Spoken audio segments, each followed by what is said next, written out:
আসসালামু আলাইকুম everyone, welcome to Farhana's kitchen. আজকের রেসিপিতে থাকছে 3 রকমের কাস্তা মুচমুচে নিমকি। একটা ডো থেকে 3 রকমের নিমকি বানাতে পারবেন, এমনকি এই ডোটা থেকে আপনারা যে কোনো রকমের নিমকি বানাতে পারবেন আর একদম দোকানের মতোই পারফেক্ট হবে। চলুন কথা না বাড়িয়ে মূল রেসিপিতে চলে যাই। নিমকি বানানোর জন্য আমি একটা ম্যাক্সিম বলে 3 কাপ ময়দা নিয়ে নিচ্ছি। আপনারা ময়দার পরিবর্তে আটাও নিতে পারেন, তবে ময়দা নিলে নিমকির ফ্লেভারটা ভালো হয়। স্বাদ মতো লবণ, 1 চা চামচ কালো জিরা, 3 টেবিল চামচের মতো রান্নার তেল। এখন শুকনো উপকরণগুলো হাত দিয়ে ভালোভাবে মিক্স করে নিচ্ছি।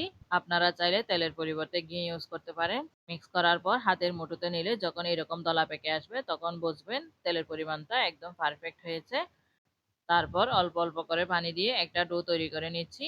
এই ডোটা নর্মাল ডো এর থেকে একটু শক্ত হবে। সব পানি একসাথে দিতে যাবেন না, অল্প অল্প করে পানি দিয়ে ডোটা তৈরি করতে হবে, না হলে নরম হয়ে যেতে পারে। এখন ভালোভাবে কিছুক্ষণ মতে নিচ্ছি। মতে নেওয়ার পর ডেকে দিয়ে 5 মিনিটের মতো রেস্টে রেখে দেব। আপনারা চাইলে রেস্টে না রেখেও বানিয়ে ফেলতে পারবেন। ফিরে এসেছি 5 মিনিট পর। এখন আমি ডোটা একটু হাত দিয়ে মতে নেওয়ার পর 3 ভাগে ভাগ করে নিচ্ছি। যেহেতু আমি 3 রকমের নিমকি বানাবো তাই 3 ভাগে ভাগ করে নিয়েছি। তারপর 1 ভাগ নিয়ে এই 1 ভাগ থেকে 2টা লিচি কেটে নিচ্ছি। আমি প্রথমে 1 রকমের নিমকি বানিয়ে দেখাচ্ছি আপনাদেরকে। তারপর একদম পাতলা করে একটা রুটি বেলে নিচ্ছি। এই যে দেখেন একদম পাতলা করে রুটিটা বেলে নিয়েছি। তারপর 1 ইঞ্চি দূরত্ব করে একটা পিজ্জা কাটারের সাহায্যে কেটে নিচ্ছি। আপনারা এই কাজটা ছুরির সাহায্যেও করতে পারেন। তারপর আবার বাঁকা করে কেটে নিচ্ছি। প্রথমে সোজা করে কেটেছিলাম, এখন বাঁকা করে কেটে নিচ্ছি। আপনারা দেখে অবশ্যই বুঝতেই পারছেন 1 রকমের নিমকি রেডি হয়ে গেছে। ঠিক একইভাবে আমি বাকি লিচিটা দিয়েও নিমকি বানিয়ে নেব। এখন চলে যাচ্ছি চুলায়। চুলায় আমি আগে থেকে তেল গরম করে নিয়েছি। তেল যখন একটু একটু গরম হয়ে আসবে, অবশ্যই আমি দেওয়ার সময় বুঝতে পারছেন তেলটা কতটুকু গরম হয়েছে। এই পর্যায়ে আমি নিমকিগুলো ছেড়ে দিচ্ছি। একসাথে আমি অনেকগুলো দিচ্ছি। আমি এগুলো 2 ব্যাচে করে ভাজবো। তেলটা কিন্তু কিছুতেই বেশি গরম করা যাবে না। একটু একটু যখন শক্ত হয়ে আসছে সে পর্যায়ে উল্টে পাল্টে দিচ্ছি। এই পাত্রটা ছোট হয়েছে তাই আরেকটা ছড়ানো পাত্রে ট্রান্সফার করে নিচ্ছি। তারপর বেশ কিছুক্ষণ সময় নিয়ে আমি নিমকিগুলো উল্টে পাল্টে ভেজে নিচ্ছি। নিমকিগুলো ভাজার সময় 1 মিনিট 2 মিনিট পর পর উল্টে পাল্টে দিতে হবে, না হলে এক পাশ লাল হয়ে যাবে আরেক পাশ সাদা থেকে যাবে। এই যে দেখেন নিমকিগুলোতে কালার চলে আসছে আর মুচমুচে হয়ে গেছে। এই পর্যায়ে আমি উঠিয়ে নিচ্ছি। এভাবে আমি বাকিগুলিও ভেজে নিব। নিমকিগুলো একটা টিস্যু পেপারের উপর ছড়িয়ে রাখবো আর ঠান্ডা করে নেব। ফিরে এসেছি ঠান্ডা হওয়ার পর। এই যে দেখেন 1 রকমের নিমকি রেডি হয়ে গেছে। দেখে অবশ্যই বুঝতেই পারছেন এই নিমকিগুলো কতটা কাস্তা হয়েছে। তারপরও আমি আপনাদেরকে ভেঙে দেখাচ্ছি। দেখে নিশ্চয়ই বুঝতে পারছেন বাসায় নিমকি বানানো কতটা সহজ। এগুলো এক সাইডে রেখে আমি আরেক রকমের নিমকি বানাতে চলে যাচ্ছি। আরেক ভাগ ডো নিয়ে ওইখান থেকে 2টা লিচি কেটে নিয়েছি। এখন একটা লিচি দিয়ে একদম পাতলা করে একটা রুটি বেলে নিচ্ছি। এই রুটিটাও একদম পাতলা করে বেলে নিতে হবে। এই যে দেখেন আমি একদম পাতলা করে বেলে নিয়েছি। এখন পিজ্জা কাটারের সাহায্যে চিকন চিকন করে কেটে নিচ্ছি। ছুরি দিয়েও কাটতে পারেন, তবে পিজ্জা কাটার দিয়ে কাটলে সোজা হয়। আপনাদের যেরকম করে ইচ্ছে করবে নিমকি বানাতে সেরকম করেই কেটে নিতে পারবেন। এখন এগুলোকে আবার 4 ভাগে ভাগ করে নিচ্ছি। আমি আবারও বলছি এগুলো দেখে বুঝে নিতে হবে।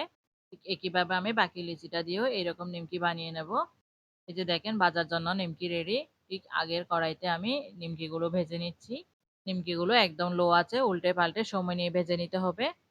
এগুলো সাথে সাথে উল্টে দেওয়া যাবে না। একটু শক্ত হয়ে আসলে আমি উল্টে পাল্টে দিচ্ছি। সাথে সাথে উল্টিয়ে দিলে ভেঙে যাবে। আমি এই নিমকিগুলোও 2 ব্যাচে ভেজে নিব।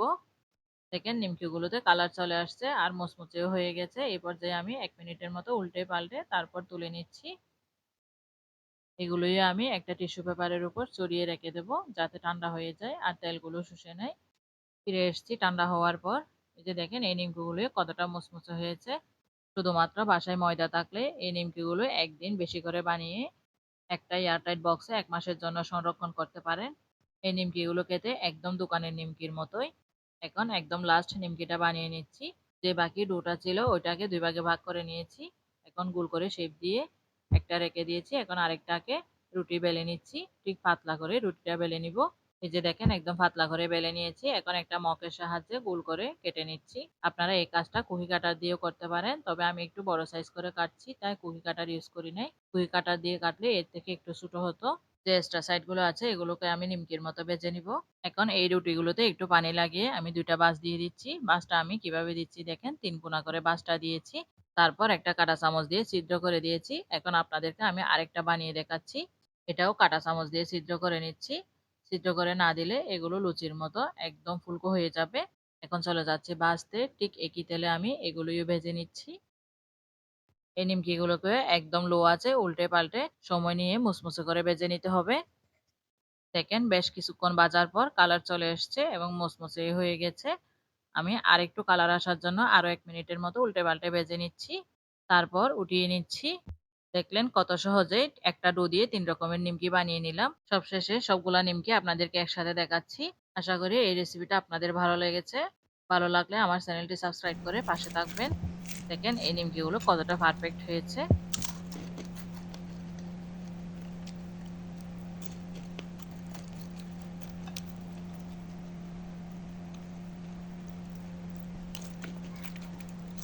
তখন সাথে থাকার জন্য সবাইকে ধন্যবাদ। আল্লাহ হাফেজ।